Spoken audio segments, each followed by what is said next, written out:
break.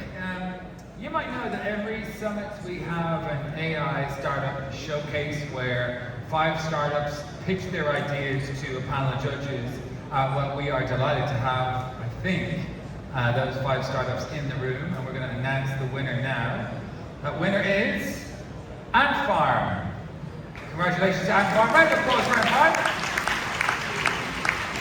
The co-founder and CEO Sebastian Willems is here. Sebastian, come on up. Congratulations, round of applause. Very briefly, tell us what exactly Ant Farm, well, what do you do? What problem are you trying to solve? Well, we built swarms of robots that sort waste. So we want to sort waste way more efficiently and unlock recycling. Okay, well, congratulations. You're going to have a free accelerator pod at next year's World Summit AI, so you have a much bigger audience to tell everyone about your work, your startup. So thank you so much.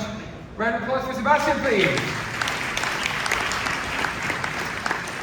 Okay, I'm really excited about this next one because we're going to be talking about something that's very close to me. I actually always talk about the jobs I did, and if you've been paying attention, I've had like a million jobs. One of them was a film critic. So I'm really excited about this next one. We're going to be talking about where we're going, generative AI and the new creative era. Delighted to introduce to you Jason Zada, Emmy award-winning director, founder at CCO of Secret Level. Please welcome Jason.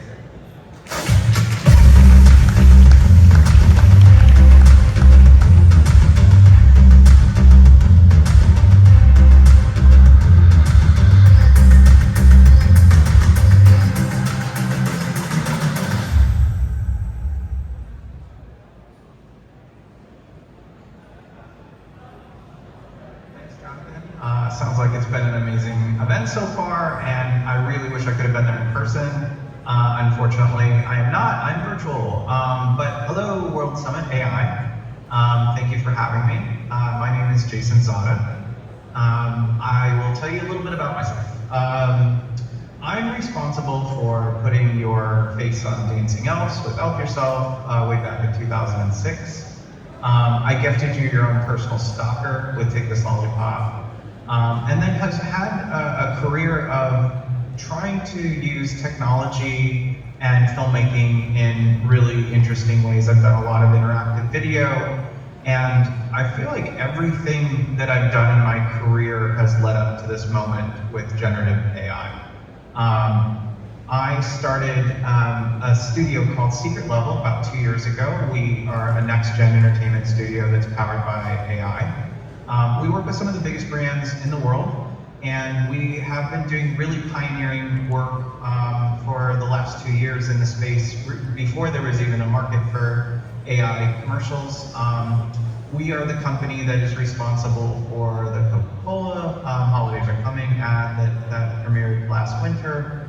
I feel like this was a major lightning rod moment for the industry. I think it woke up a lot of the brands that this is coming, and we applaud Coca-Cola for being fearless in its execution, as well as we've been really trying to pioneer in multiple spaces using basically an AI native approach to almost everything in creating entertainment.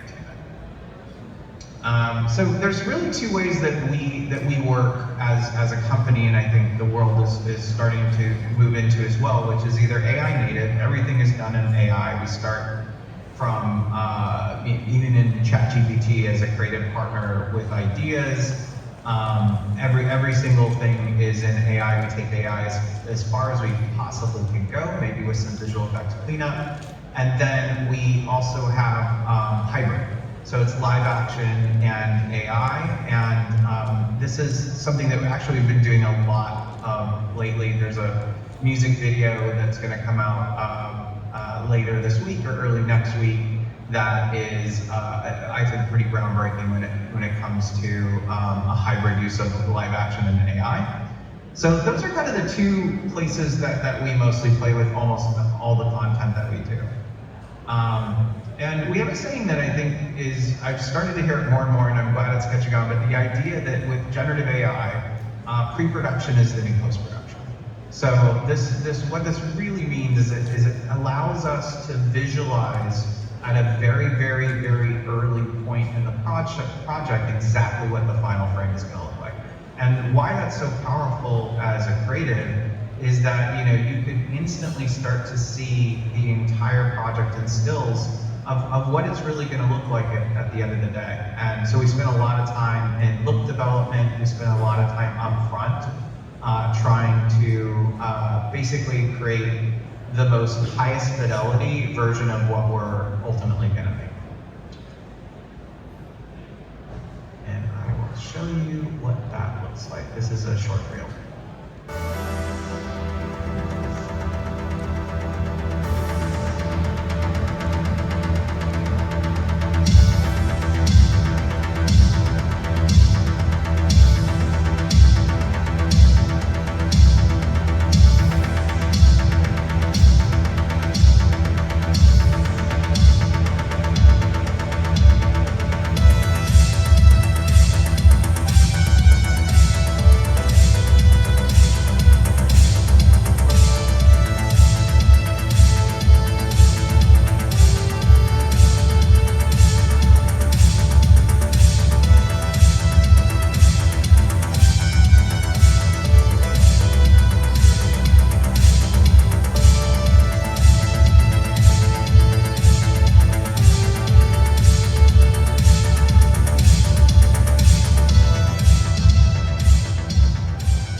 So that was just a little, it's actually outdated, unfortunately, because we're launching a bunch of new projects in the next week or two.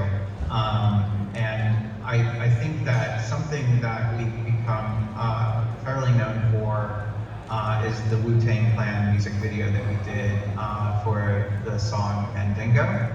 And something that I think is really incredible about what we were able to achieve in this is done all text to video. This was done in VO2, not even VO3, but we were able to bring to life basically this 1970s blaxploitation film, and at a fidelity in a way that Wu-Tang has never been able to sort of show their audience. So it's incredibly powerful to be able to make what would have been probably a $5+ million music video, and we did it all text to video in generative AI. And what that kind of looks like is this is a prompt of our lead character. This is Mandingo. The amazing thing about working that I love about working with generative AI is, here is a character that we could describe all in text, and we could do basically virtual casting. So once we, sort of decide on his look, we start to move into other aspects of the production. So when we created Mandingo, something that was really interesting is, we started with casting and wardrobe. So we looked at, all of our lead characters, we looked at them, and then we put clothes on them, we wardrobe them, we decided on that. That was all done in text prompts. Then we decided on locations, and because we didn't have location fees, we just did whatever we wanted. We did these crazy set pieces that normally we would never be able to afford. And then, a gold car, why not? A Staten Island ferry, why not? And then we sort of always finished projects with visual effects pass, and we did AI-powered visual effects. So this is just always trying to be AI native first means, like, let's use something that's AI-driven if it saves time and it's more efficient. So I'm going to just show a couple projects today and sort of do a quick talk about them. The first one I'm going to show is a sequel to a film that I did in December. It went mega viral, and basically we ended up getting calls from every single producer in Hollywood going, how did you do that? And this was a sequel that I did when VO 3 came out.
things that I love about doing anything in generative AI, especially text to video, is just the challenges of character consistency, of just light consistency, all of the different sort of consistencies that we need.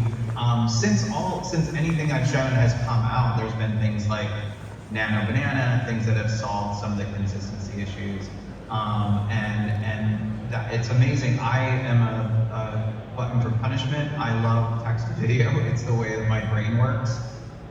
Really highly structured text prompts are the way to do incredible pieces of entertainment that is only done with text, skipping the image stage and just going straight to video.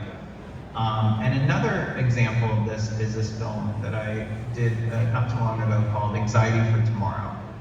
And the challenge that I had here was I really wanted to basically try to create something that felt like it was an indie film, felt like it was shot by an actual DP, and create a character that felt emotive.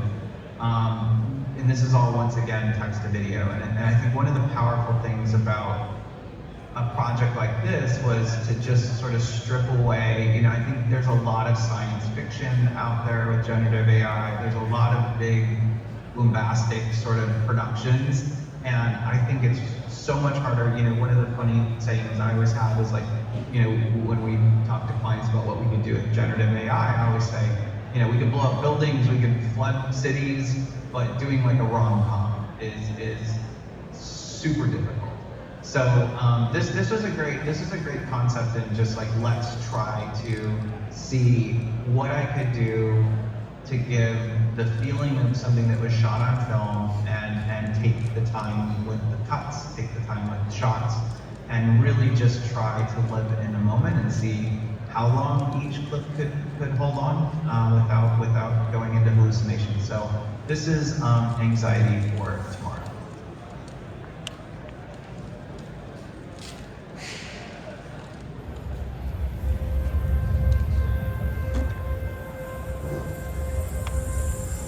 Something's missing, but it's everywhere. In the way the light lamps too softly, in the places we used to go, before I stopped saying my name out loud. The heat won't lift, it settles into me, in my throat, behind my knees, under my skin. Even breathing feels barbed. The air just pressures down on me. Everything is still, but it doesn't feel calm. The lake doesn't ripple. The wind circles but never lands. Even the road hums, like it knows I won't follow. Time moves thick and sideways. I try to feel something shift, but I'm stuck inside a moment that won't let me go. My body feels like it's waiting for permission, for an ending, or someone to say it's okay to leave. I walk through the days like they're testing me.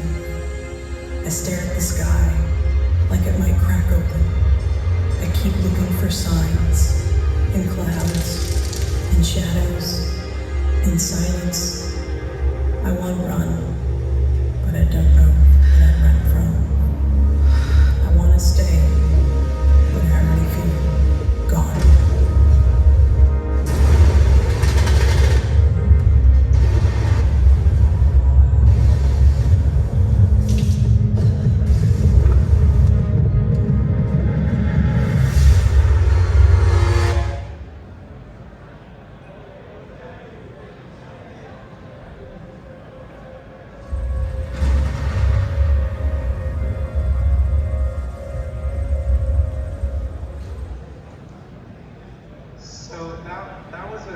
An example of, just like painstakingly trying to find the right text to video combination that gave it a look that hasn't been color corrected, it hasn't been really manipulated at all. It was straight out of Google VO3, which I find absolutely amazing. And I just had screened this film at a film festival and watched it on a state-of-the-art massive screen, and I was just blown away by the general quality of how the images held up being, projected at 4K.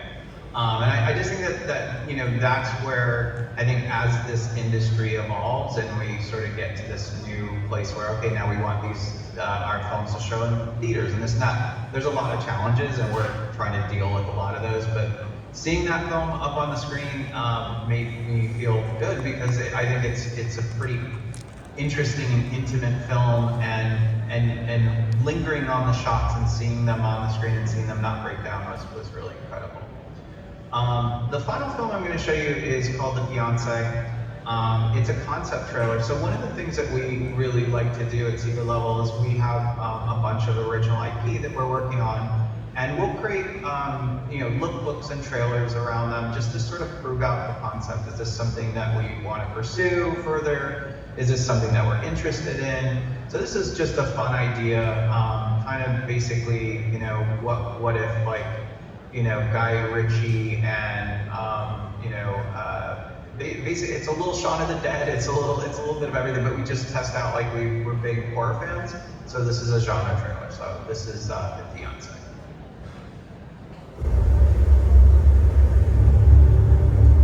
I'm lying in the snow, bleeding out, thinking, how the hell did I end up here? Oh, right, the proposal. Went to her family's house, gave her the emerald ring. She turned into, of course, a demon. Classic. Turned out the ring was a jewel. It was a portal to hell. And the second it opened, everything came crawling out. Zombie in-laws, tiny grandmas, my fiancé trying to eat me. Now it's just me, a shotgun, a flamethrower, and 0 fox left. Trying to shut the door before the whole world gets dragged down with me. But you know what? It ain't gonna happen.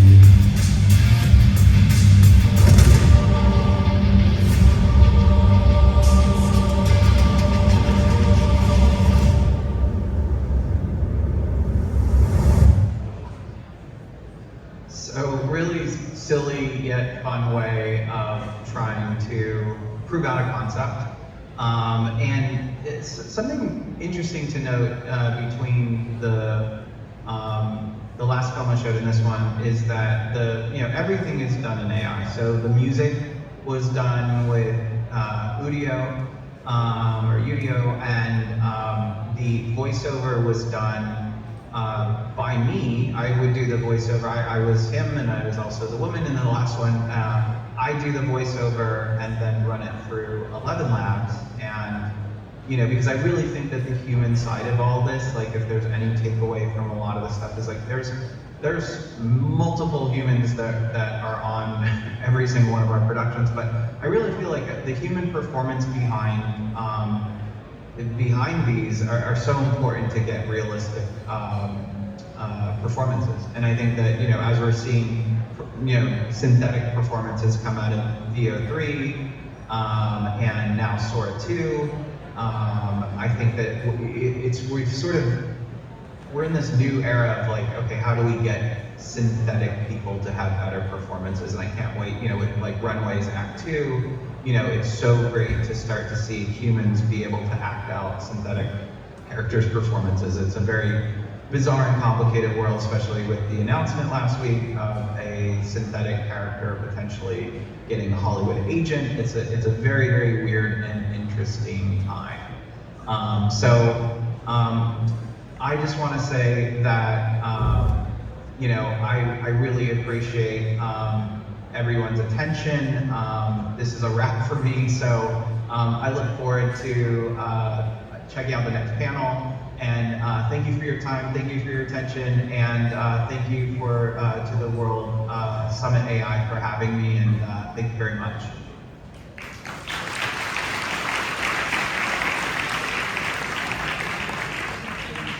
Thank you so much to Jason, who unfortunately couldn't be here with us, but really interesting talk.